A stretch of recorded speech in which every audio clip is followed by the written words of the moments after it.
افسوس ہوتا ہے کہیں علی رضی اللہ تعالیٰ عنہ کے حوالے سے بات ہو رہی ہے، کہیں پیرانے پیر کے حوالے سے بات ہو رہی ہے، یعنی ہم مقدس ہستیاں، محترم ہستیاں، لیکن بہرحال ہمارا ذکر لا الہ، افضل الذکر لا الہ الا اللہ، افضل ترین ذکر جو تھا وہ لا الہ الا اللہ تھا، جس ذکر سے دلوں کو اطمینان ملنا تھا، جس ذکر سے دلوں کو، قلوب کو اطمینان ملنا تھا، وہ ذکر فنا ہو چکا ہے۔ بہت افسوس ہوتا ہے، یقین جانیے مجھے تو حیرت ہوتی ہے ان علماء پر کہ جنہوں نے قرآن کو بالکل پس پش ڈال دیا ہے، یعنی کہانیوں پر چل رہے ہیں، واقعات پر چل رہے ہیں، کوئی جھوٹے واقعات، من گھڑت واقعات۔ قرآن کہاں چلا گیا؟ قرآن کی صداقت کہاں چلی گئی؟ یعنی الحمد سے لے کے والناس تک پورا قرآن ذکر اللہ ہے، الحمد سے لے کے والناس تک پورا قرآن پیغام الہی ہے، اور ہم باغی بنے ہوئے اسے پیٹ دکھا رہے ہیں۔ پھر حالات کیسے بنیں گے دوست؟ حالات کیسے سدھریں گے؟ یعنی نہ تو علی رضی اللہ تعالیٰ عنہ آ کے حالات سدھاریں گے، نہ ان کے علاوہ کوئی مقدس ہستی، ایک ہی ہستی ہے جو ہماری رگے گردن سے زیادہ قریب ہے، وہ ہستی جس کا در ہمیشہ کھلا رہتا ہے، جو نہ دن دیکھتا ہے نہ رات دیکھتا ہے، جس کی نظر صرف دلوں پر ہوتی ہے کہ کیا دل لے کر آئے ہو، کیا نیت لے کر آئے ہو، تمہارے دل کے اندر شفافیت کتنی ہے، تمہاری زبان کے اندر شفافیت کتنی ہے، تمہارے قول اور فعل کے اندر مطابقت کتنی ہے۔ وہ خدا جو صرف یہ کچھ دیکھ رہا ہوتا ہے، ہم اس کو راضی کرنے کی کوشش ہی نہیں کر رہے۔ تو دوستو یہ کلمہ توحید لا الہ الا اللہ جس نیت سے ہم پڑھتے ہیں، جس نیت سے اس کا اقرار کرتے ہیں، جس نیت سے ہم زبان سے نکالتے ہیں، یاد رکھیے خالق اس کا جواب دیتا ہے۔ اور خالق کب جواب دے گا؟ کہ جب اس کی مرضی کے مطابق یہ اقرار ہو، اس کی مرضی کے مطابق یہ کلمہ توحید لا الہ الا اللہ زبان سے نکلے۔ یہ جو کلمہ توحید ہم پڑھتے ہیں نا دوست، یہ ہماری فطرت کا تقاضا ہے، یعنی ہماری جو حصے باطنی ہیں اس کا تقاضا ہے۔ دماغ حاضر رہے تمام دوستوں کے، جو بھی انسان ہے حصے باطنی کا تقاضا کیا ہے؟ اس کے ماں باپ ہونے چاہیے۔ جس انسان کو اپنے ماں باپ کا نہیں پتا اس کی زندگی میں خلا ہے، اسے کبھی قلبی اطمینان مل ہی نہیں سکتا، مرتے دم تک اس کی زندگی کے اندر خلا باقی رہے گا۔ ہمیں کب اطمینان ملتا ہے؟ جب ہم آنکھ کھولتے ہیں ایک گھر کے اندر، ایک چھت کے نیچے، اور ہمیں بتایا جاتا ہے یہ تمہاری ماں ہے، یہ تمہارا باپ، اطمینان مل جاتا ہے۔ حصے باطنی کا تقاضا بالکل اسی طرح حصے باطنی کا تقاضا ہے کہ میرا کوئی خالق ہو، میرے ماں باپ کا کوئی خالق ہو، کائنات کا کوئی خالق ہو، اور اگر اس کا جواب نہیں ملے گا تو زندگی پریشانی میں گزرے گی، یہ خلا قبر میں اتار دے گا۔ یہی تو وجہ ہے جو منکرین خدا ہیں وہ بھی خالق تلاش کرتے ہیں، ایسا نہیں وہ خالق نہیں مانتے، ایتھیسٹ خدا مانتے ہیں، وہ کہتے ہیں اتفاق کائنات کا خدا ہے، جو کو انسیڈنس ہے کہ کائنات اتفاقی طور پر، حادثاتی طور پر وجود میں آ گئی، تو انہوں نے خالق مان لیا تو انہیں اطمینان مل گیا۔ لیکن ہم کہتے ہیں یہ جاہلانہ اطمینان ہے۔ اگر آپ اطمینان چاہتے ہو تو عالمانہ اطمینان حاصل کرو نا۔ اسی لیے اللہ رب العالمین نے سورہ اعراف کی آیت نمبر 172 میں کہا کہ ہم نے ہر انسان کی فطرت میں، ہم نے ہر انسان کی دل کی تختی پر لکھ دیا ہے لا الہ الا اللہ، اللہ کے سوا کوئی معبود نہیں۔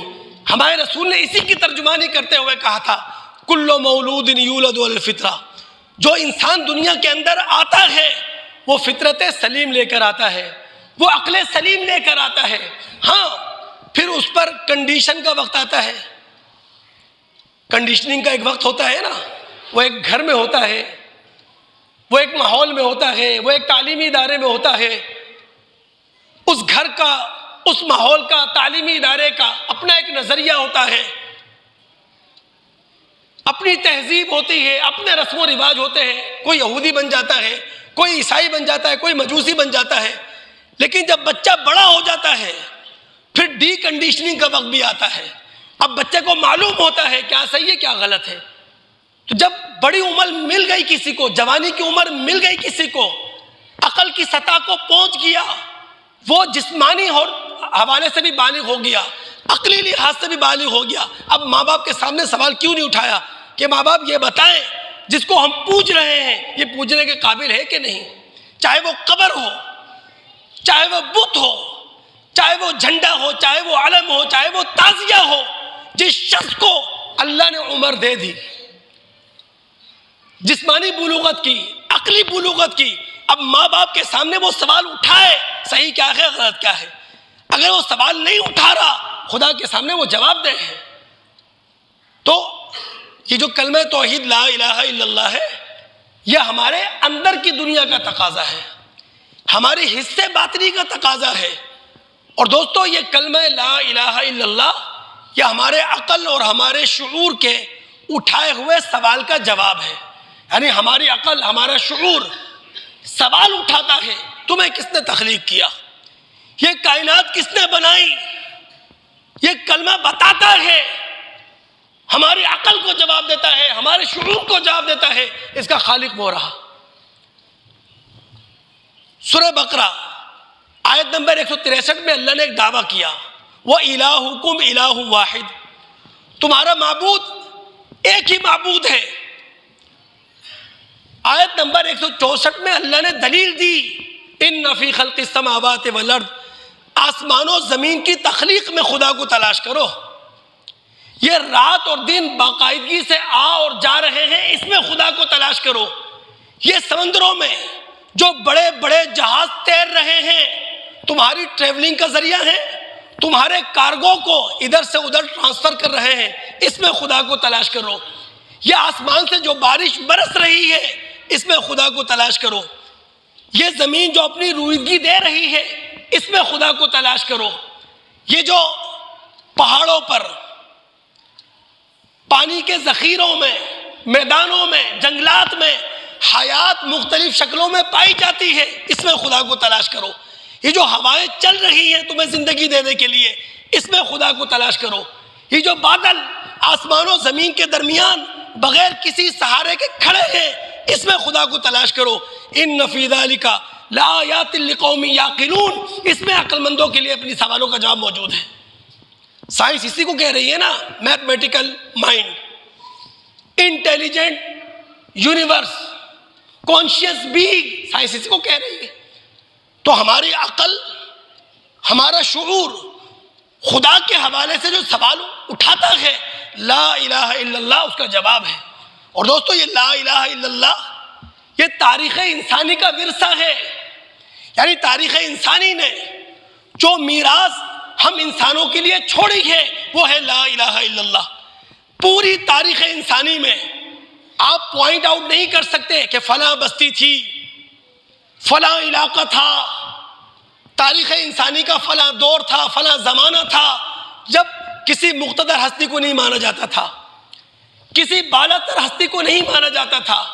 پوری تاریخ انسانی چاہے وہ 5000 سالہ ہو یا 7000 سالہ، پوری تاریخ انسانی کے اندر بالاتر ہستی کا وجود رہا ہے، مقتدر ہستی کا وجود رہا ہے. ہاں یہ ہو سکتا ہے شاہراہ توحید پر شرک کی آندیاں اٹھی ہوں، یہ ممکن ہے بدعات کا گرد و غبار ہو، لیکن تاریخ انسانی کا نہ کوئی ایسا علاقہ ہے، نہ تاریخ انسانی کا ایسا کوئی زمانہ ہے جب مقتدر ہستی کو نہ مانا جاتا ہو، بالاتر ہستی کے وجود کو تسلیم نہ کیا جاتا ہو. یہ تاریخ انسانی کا ورثہ ہے لا الہ الا اللہ. اور آخری بات کہوں گا دوست، میرا موضوع جاری ہے، بس ایک جمعہ اور آپ کا لینا چاہتا ہوں. ڈاکٹر ذاکر نائک صاحب نے کہا کہ جناب قرآن میں اگر 6000 آیات ہیں تو 1000 آیات انڈائریکٹلی سائنس سے بلونگ کرتی ہیں، سائنس سے تعلق رکھتی ہیں.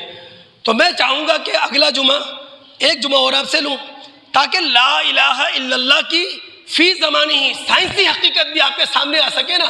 تو ایک جمعہ آپ کا اور لینا چاہوں گا اللہ تعالیٰ بس عمل کی توفیق دے دے. ایک بات کہہ کر اپنی بات کو سمیٹتا ہوں. نبی علیہ السلام 710 عیسوی ہے نا، 610 عیسوی 610 عیسوی میں نبی علیہ السلام مکہ کے اندر کھڑے ہوتے ہیں نبوت کا دعویٰ لے کر، رسالت کا دعویٰ لے کر، اور عربوں کے سامنے اللہ کے رسول کون سا کلمہ پیش کرتے ہیں دوستو؟ مختلف روایات کے الفاظ مختلف ہیں. ایک روایت کے الفاظ یہ ہیں، اللہ کے رسول عربوں کے سامنے کلمہ پیش کرتے ہوئے کہتے ہیں قولوا لا الہ الا اللہ تفلحوا تملک العرب والعجم. اے عربو لا الہ الا اللہ کہہ لو، کامیاب ہو جاؤ گے، عرب و عجم کے مالک بن جاؤ گے. اللہ کے رسول صلی اللہ علیہ وسلم نے یہ کلمہ جہاں عربوں کے سامنے پیش کیا، وہ کلمہ قیامت تک آنے والے لوگوں کے سامنے اللہ کے رسول پیش کر کے جا چکے ہیں. یہ کلمہ ہمارے لیے بھی ہے، دنیاوی کامیابی بھی اسی میں ہے، اخروی کامیابی بھی اسی میں ہے. اگر امت مسلمہ 180 کروڑ مسلمان جو یہ کلمہ پڑھتے ہیں اور اس کلمے کے حوالے سے مسجدوں کے اندر آتے ہیں، اس کلمے کے حوالے سے قرآن کی تلاوت کرتے ہیں، اس کلمے کے توسط سے ایک ساتھ ہو کر بیٹھتے ہیں، صفوں میں کھڑے ہوتے ہیں، ایک دوسرے کے دکھ درد میں کام آتے ہیں. اگر امت مسلمہ یہ چاہتی ہے کہ بین الاقوامی برادری میں اپنا کوئی مقام بنائے، اپنی کوئی وقت بنائے، اپنی کوئی حیثیت بنائے، تو پھر اس کلمے کی بنیاد پر ایک ہونا پڑے گا. اس کے بغیر چارہ نہیں ہے. سیدھی بات ہے، اصولی بات ہے. ابھی فلسطین کا اندھوناک واقعہ، اس نے پوری مسلم دنیا کو ایک کیا، موقع فراہم کیا، اور مسلم دنیا ماشاءاللہ ایک ہوئی. لیکن وقت گزرنے کے ساتھ ساتھ مسلم دنیا پھر کمزور ہوتی چلی جا رہی ہے. ابھی جو پلس کنسلٹینٹ کا سروے آیا، اس میں بتایا گیا کہ جناب تھوڑا عرصے پہلے 83% پاکستانی اسرائیلی مصنوعات کا بائیکاٹ کر رہے تھے. اب وہ ریشو کم ہوا ہے اور اب صرف 60% پاکستانی ہیں جو اسرائیلی مصنوعات کا بائیکاٹ کر رہے ہیں. وقت گزر رہا ہے نا، میڈیا میں، اخبارات میں، بڑے اخبار کی بات کر رہا ہوں میں، جنگ جیسے اخبارات کی بات کر رہا ہوں میں، تلاش کرنا پڑتی ہے فلسطین کے حوالے سے کوئی خبر دی گئی ہے نہیں دی گئی ہے. یہ ہمارا حال ہے. جب تک مسلم دنیا ایک نہیں ہوگی، ہم بین الاقوامی برادری میں اپنا کوئی مقام کسی بھی زاویے سے حاصل نہیں کر سکیں گے، نہ سیاسی حوالے سے، نہ معاشی حوالے سے، نہ صنعتی حوالے سے. اللہ تعالی ہم سب پر رحم فرمائے. میں سمجھتا ہوں کیتھولک چرچ کا جو پوپ ہے فرانسس، اس کا بیان بہتر ہے ہم سے. اس نے بیان دیا کہ اسرائیل فلسطین میں جو کچھ کر رہا ہے وہ جنگ نہیں ہے، دہشت گردی ہے. اتنا بڑا بیان اس نے دیا. اس کے اس بیان کو تو مسلم دنیا اچھالتی، اس بیان کو استعمال کرتی. ایک حدیث سنا کر اپنی بات کو سمیٹوں. ہمارے رسول نے ایک بات فائنلی کہہ دی تھی، لا یؤمن احدکم، تم میں سے کوئی شخص مومن نہیں ہو سکتا حتی یحب لاخیہ ما یحب لنفسہ، جب تک کہ اپنے بھائی کے لیے وہ پسند نہ کرے جو اپنے لیے پسند کرتے ہو. ہم کب پسند کرتے ہیں کہ ہمارے بچے ہمارے سامنے مار دیا جائیں؟ ہم کب پسند کرتے ہیں ہماری عورتوں پر چھتیں گرا دی جائیں؟ ہم کب پسند کرتے ہیں ہمارے معصوموں پر گولہ باری کی جائے، فائرنگ کی جائے؟ جب ہم اپنے بچوں کے لیے پسند نہیں کرتے، اپنے لیے پسند نہیں کرتے. 20,000 فلسطینی مسلمان، کہہ دینا آسان ہے دوست، ایک انسان کی جان تمام انسانوں کے برابر ہے. اللہ تعالیٰ عمل کی توفیق دے، مسلم دنیا کو اللہ تعالیٰ ایک کر دے، سمجھنے کی توفیق دے. اللہ تعالیٰ کلمے کے ساتھ ساتھ سنجیدگی بھی عطا کر دے. اللہ رب العالمین اس کلمے پڑھنے کے ساتھ ساتھ عمل کی دنیا سے بھی ہمیں منسلک کر دے اور عمل کی دنیا سے ہمارا تعلق مضبوط کر دے. السلام علیکم ورحمۃ اللہ وبرکاتہ.